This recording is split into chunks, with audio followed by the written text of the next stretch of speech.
जागो सक्षम युवा, जागो सक्षम युवा, जाग उठो।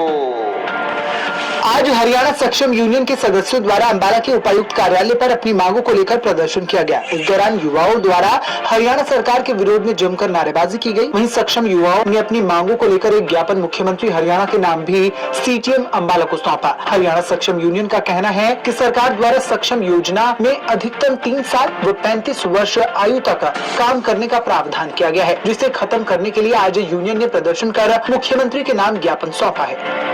ये हरियाणा सक्षम यूनियन के बैनर तले जितने भी सक्षम युवा है, सक्षम योजना के तहत अंबाला डिस्ट्रिक्ट में कार्य करते हैं, आज वो सभी अपना डीसी साहब को ज्ञापन सौंपने आए हैं और मुख्यमंत्री जी को के नाम पे ये ज्ञापन सौंपा गया है। माध्यम डीसी साहब रहेंगे और इसमें जो हमारी समस्याएं हैं वो ये है, 3 साल और 35 साल का एक बाउंडेशन इस योजना के अंदर लगाया हुआ है। जिस साथी ने 3 साल इस योजना के अंदर कार्य किया है उसको इस स्कीम से आउट कर दिया जाता है और जिसकी 35 साल की एज हो जाती है उसको भी इस स्कीम से आउट कर दिया जाता है। क्या सरकार से हम पूछना चाहेंगे इस चैनल के माध्यम से, क्या 35 साल की उम्र के बाद भूख प्यास लगना बंद हो जाती है इंसान को, या फिर उसके मंत्रिमंडल में 35 साल की एज से ज़्यादा मंत्री नहीं है, या तो उनको इस्तीफा दिलवा दो या फिर हमारा बाउंडेशन खत्म कर दो।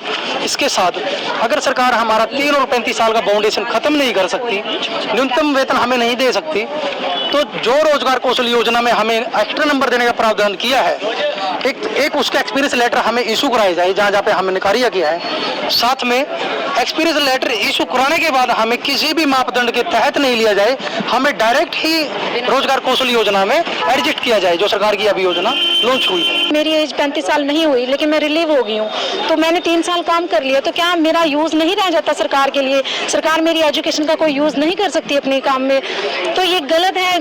जो भी सरकार ने बाउंडेशन लगाई है 35 साल के एज से बाद हटा देना या फिर 3 साल पूरे होने के बाद हटा देना, ये बिल्कुल गलत है। हम सरकार से ये मांग करते हैं कि इस बाउंडेशन को खत्म किया जाए और या फिर जो कौशल रोजगार चला हुआ है, जैसे कि मैं 3 साल पूरे कर चुकी हूँ, मुझे एक्सपीरियंस मिल नहीं रहा कहीं से भी, इसीलिए हम लोगों ने आज यहाँ पे मीटिंग बुलाई है।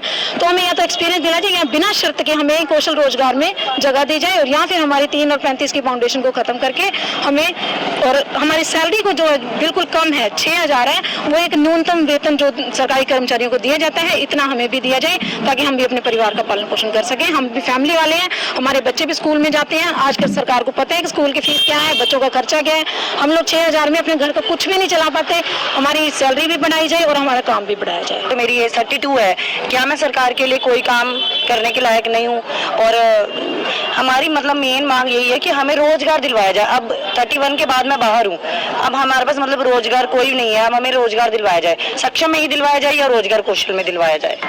वहीं सक्षम युवाओं का ज्ञापन लेने के बाद सीटीएम अंबाला मुकुंद ने बताया कि युवाओं द्वारा अपनी मांगों को लेकर एक ज्ञापन दिया गया है, जिसे वे जल्द ही सरकार तक पहुंचाएंगे ताकि उनकी समस्याओं का समाधान हो सके। तो बेसिकली ये लोग चाहते हैं कि इनका जो एक तो 35 इयर्स का एक एज बार है उसको ख़त्म किया जाए, और इसके अलावा जो 3 साल से ज़्यादा अवधि पे ये काम करना चाहते हैं तो उसको बहाल किया जाए। तो as per schemes I think ये दोनों कंडीशंस अभी गवर्नमेंट ने लगाई हैं, तो इनका ज्ञापन मैंने रिसीव कर लिया और एज़ पर मेरिट हम लोग गवर्नमेंट को भिजवाने का सुनिश्चित करेंगे। सक्षम योजना के तहत कार्य करने वाले युवाओं ने आज सरकार की योजना को लेकर प्रदर्शन किया और सरकार से मामले में जल्द समाधान की मांग की। बहरहाल अब देखना ये होगा कि इस मामले में कब तक युवाओं की समस्या का समाधान हो पाता है। यह वीडियो लगभग 2 वर्ष पुरानी है, जिसे किसी न्यूज चैनल के माध्यम से लिया गया है। इसके बाद तो सक्षम युवा को लगातार काम भी मिलना बंद हो चुका है। सक्षम युवा की हालात बिल्कुल पतली हो चुकी है। सक्षम युवा द्वारा मुख्यमंत्री के नाम डीसी को हर जिले में मांग पत्र भी सौंपा गया है, लेकिन अब तक सक्षम युवा की समस्या का समाधान नहीं किया गया।